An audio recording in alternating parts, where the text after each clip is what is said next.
Thanks, Neil. We have dry, sunny conditions again for the second day, and as we just heard, it will be Citroen's new star, Sébastien Ogier, who will get the rally restarted on day 2. Well, close to stalling there in his eagerness to get away. It's a fast-flowing start here for the Frenchman, but this stretch of road is full of rhythm changes, so he'll need to maintain his concentration and focus, especially as the first car on the road and facing the most slippery conditions. Be thankful he has a 44-second cushion to keep the main man low behind him. Plenty of dust and gravel thrown up from the C4 there. And following Ogier into the stage is Danny Sordo, but he has a charging Sébastien Loeb behind him, and he loses second to his teammate by the end of the morning loop. Peter Solberg deliberately lost almost 20 seconds yesterday to ensure he starts 5th on the road. But it's a good morning for Petter. He passes Hirvonen for 4th place, and with the stage win in 10, begins to close up on the podium positions. Keep middle of a jump into early 6 right at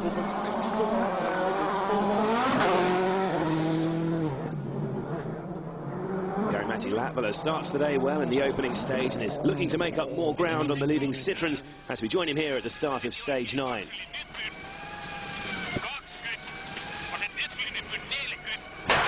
Oh, massive impact at the back of the car. Well, from the highs of his New Zealand win, Latvala's come down to earth with a bump. It's not a mistake with the notes. It's just a bit too fast in the first corner. That's the thing. I was braking a little bit for it, but not enough, and then it was slightly wide, and then it caused me an error in the next one. 50 meters later, it hit the tree backwards. Well, it looks like Malcolm Wilson still has work to do with his young Finn. Ogier, as expected, meanwhile, has been off the pace this morning.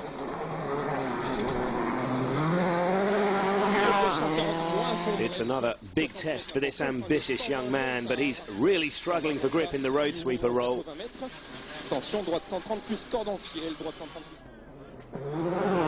Neil is down at the stage finish to have a word with the rally leader. It looks like Sébastien Loeb is taking a big chunk out of your time. Yeah, it's but I knew that before the start of this morning, and okay, what can I do? With the road clearing slightly with every passing car, Loeb has more grip than the leading pair. And after his incredible fight back on the second day in New Zealand, the Frenchman has again built up a Saturday morning charge. Oh, big kicker at the water splash. And Loeb's taken full advantage of his clearer line and halved the gap to Ogier. Sébastien, it looks like that was a good stage for you. Ogier has a big gap, so I am ready to go on the limit to try to catch him, so that's what I try. With Latvala out, it's left to Mikko Hirvonen to fly the flag for Ford then, approaching the same water splash that seemed to surprise Loeb before. And a massive jump for Mikko too. Despite his spectacular efforts, the Finn is still off the leading pace and starting to slip adrift in 5th. Out front, Ogier still leads. Loeb is now his closest challenger, just under 23 seconds back. Sordo is half a second behind his teammate. It's the two Sebastians who are holding the attention at the moment, though, and Neil has caught up with Seb Senior back at service. Ogier's been doing pretty well first on the road. He hasn't lost that much time. No, I think we are driving quite nearly in the same rhythm. He took me 23 seconds yesterday morning. I took him 23 this morning. And he was 4th, I was 3rd on the road, so no big difference. He's driving very well. So what's the plan for this afternoon? Because obviously it's about 23 seconds between you and Ogier, between you and first place. Do you want to be first on the road tomorrow? For 1 second, no. But I think it will be still impossible to do it, because he was driving very fast. In the afternoon it will be very hard for the tire. We will have to manage the tire, so we will not be able to push on the limit all the time, and I think we will not take him so much time. So can Loeb continue his forward momentum into the afternoon loop? With the sun still beating down, it's back up to the hills above Faro. In these warm conditions, Sébastien Ogier has to think about looking after his tyres as well as the charging Loeb. The Frenchman's got a tough job on his hands. Loeb's already halved his lead this morning, and you can be sure the world champion will keep the pressure on to the very last kilometre. It's a good start to the afternoon for Ogier. He actually claims the fastest time in stage 11. Neil is stateside and has found a familiar face. We've come out to watch the afternoon loop of stages here in Portugal, and by coincidence we found that Ken Block, who's taking no further part in the rally, has become a spectator. So Ken, I'm sure you'd much rather be competing than spectating, but how often do you get to actually watch a World Rally car in action? It hasn't been too many times, but you know, this is sort of like, you know, sticking a needle in my eye, having to come out of here and watch these guys have fun when I'm not. So I enjoy seeing, you know, what everybody does on the stage, especially in a corner like this, because actually this is one of my favorite parts of this stage. Right. So it'll be nice to see everyone come through. Now, when we watch the WRC cars come through, is there anything in particular that you're going to look out for, any kind of analysis, or just enjoy the show? I mean, really, for me, it's the Citroen is just a differently set up car, so it'll be interesting to see how they come through. You know, I've obviously watched a lot of film of them and the particular way that, you know, Sebastian and those guys drive through the corner. What do you think it is about the second, you know, Sebastian Jr. that's so special? We actually call him 2.0. Seb 2.0. He's an upgrade. Yeah.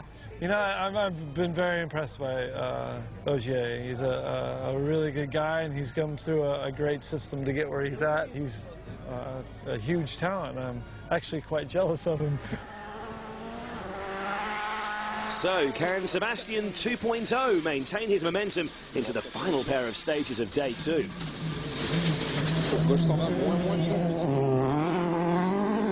he is, the French phenomenon, as you called him.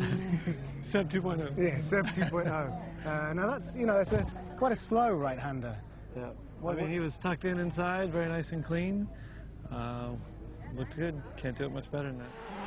With the worst of the loose gravel now cleared from the surface in this repeat pass through the stages, there's a bit more of an even playing field this afternoon. But Sebastian Loeb is looking to fight back after his stage 11 setback.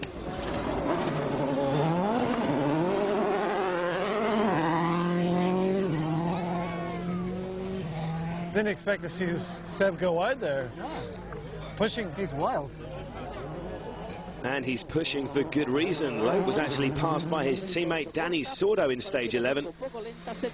But in the process of that attack, Danny has completely destroyed his tyres, and the Spaniard is left to struggle through the final kilometres of day 2. He loses almost a minute and slips down to 4th.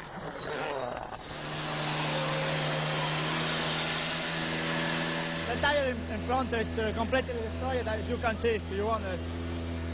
I feel the car is really, really bad, and I don't know, it's completely destroyed, so... Kimi Raikkonen's World Rally education has continued on Portugal's challenging roads.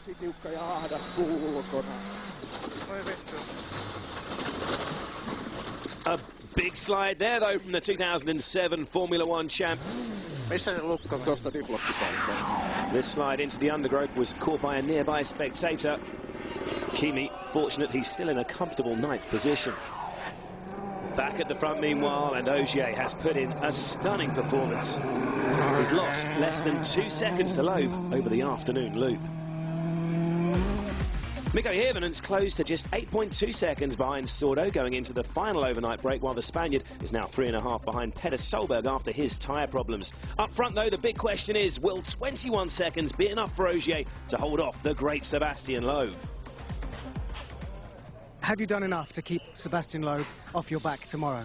I don't know. You never know if it is enough with Seb. Everybody knows that he can be very fast every time, so 20 seconds is a good gap, but you never know if it is enough.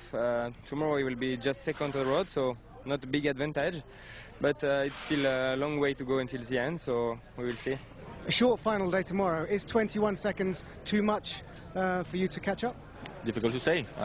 It's a lot compared to the speed of Ogier today, so maybe difficult, but we will try.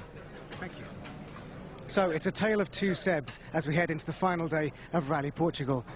But if there's one man you don't want breathing down your neck, it's 6 times current world champion looking for a hat-trick of Portugal wins. Join us after the break for day 3 of Rally Portugal. Plus, we'll have a look at why historically this rally has a habit of being a car breaker. See you in a minute.